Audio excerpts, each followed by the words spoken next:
একজন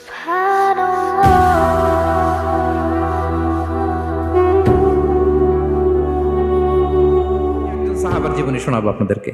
আব্দুর রহমান ইবনে আউফ রাদিয়াল্লাহু তাআলা আনহু।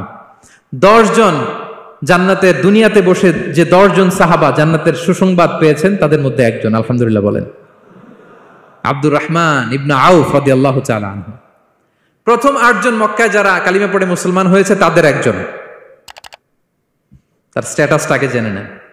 তো তিনি যখন মক্কা থেকে হিজরত করে মদিনায় গেলেন, মনে রাখবেন মক্কা থেকে যে সাহাবার বাড়ি ঘর ছেড়ে হিজরত করেছে তাদেরকে বলে মহাজির, মানে হিজরতকারী সাহাবা। আর মদিনাতে যে সমস্ত সাহাবারা তাদেরকে রিসিভ করেছেন তাদেরকে বলে আল আনসার, মানে সাহায্যকারী সাহাবা। তো যারাই হিজরত করে মক্কা থেকে মদিনায় যেত, বিষ্ণু ইসা ইসলাম মদিনার কোন সাহাবীর সাথে তার ভাই পাতিয়ে দিতেন, আল মুআখাত, ব্রাদারহুড করে দিতেন, দায়িত্ব দিতেন যে তুমি এই সাহাবীকে দেখবে। তো আব্দুর রহমান ইবনে আউফ রাদিয়াল্লাহু তাআলা আনহু যখন হিজরত করে গেলেন, তার দেখভাল করার জন্য যে সাহাবীর দায়িত্ব পড়ল তার নাম হচ্ছে সাআদ ইবনে রাবিয়া, আনসারী সাহাবী রাদিয়াল্লাহু তাআলা আনহু। বিষ্ণু বললেন, সাআদ, আব্দুর রহমান ইবনে আউফ তোমার ভাই, ভাই বানিয়ে দিলেন। কি বানিয়ে দিলেন? তুমি তাকে টেক কেয়ার করবে, সে হবে তোমার মেহমান। সুবহানাল্লাহ। সাআদ ইবনে রাবিয়া রাদিয়াল্লাহু তাআলা আনহু তিনি আব্দুর রহমান ইবনে আউফকে ডেকে নিয়ে গেলেন, ঘরে নিয়ে গেলেন মেহমানকে, এবং বললেন, ইয়া সাআদ ইন্নী আকসারুল আনসারি মালান।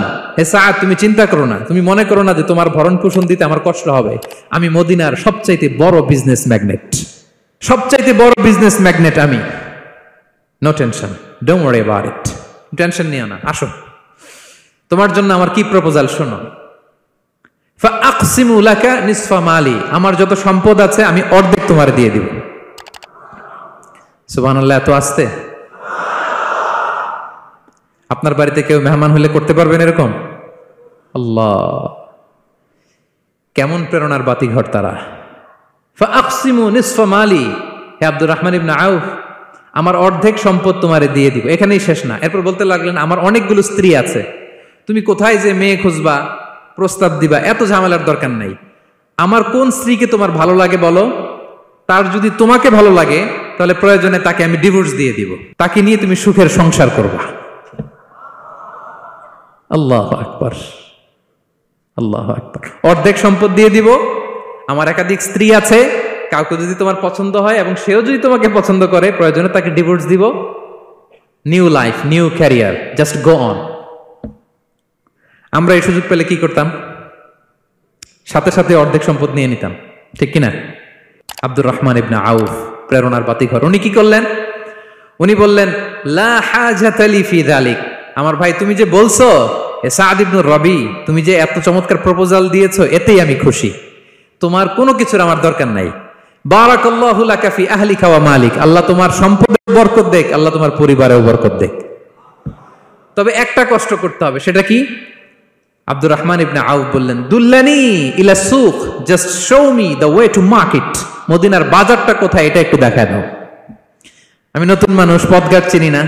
দুল্লানি ইলা সুক, just show me the way to market of Medina. মদিনার বাজারটা কোন রাস্তা একটু দেখায় দাও। আল্লাহু আকবার। সাআদ ইবনে রবি বললেন, এই তো মদিনার বাজার। উনি যে কিছু ঘি কিনলেন, পনির কিনলেন, কিনে বিক্রি করলেন, প্রফিট করলেন। ওই প্রফিট দিয়ে আরো বেশি করে কিনলেন, আবার বিক্রি করলেন, প্রফিট, আবার বিক্রি করলেন, প্রফিট। এই কেনা বেচা করতে করতে 1-2 মাসের মধ্যে উনি মদিনার one of the biggest business magnate হয়ে গেলেন। আল্লাহু আকবার। কি হাড় ভাঙ্গা পরিশ্রমই না তারা করেছেন। একেবারে রেডি ক্যারিয়ার ছিল, গেলাম সবচেয়ে বড় বিজনেসম্যানের অর্ধেক সম্পত্তি পেয়ে গেলাম। He didn't accept the ready career, rather he made his own path with his own Endeavour. নিজের চেষ্টায়, নিজের পরিশ্রমে, নিজের ঘাম ঝরিয়ে নিজের ক্যারিয়ার তৈরি করেছেন। চিল্লায় বলেন ঠিক কিনা? This is the biography of Abdul Rahman ibn Auf radiyallahu ta'ala anhu.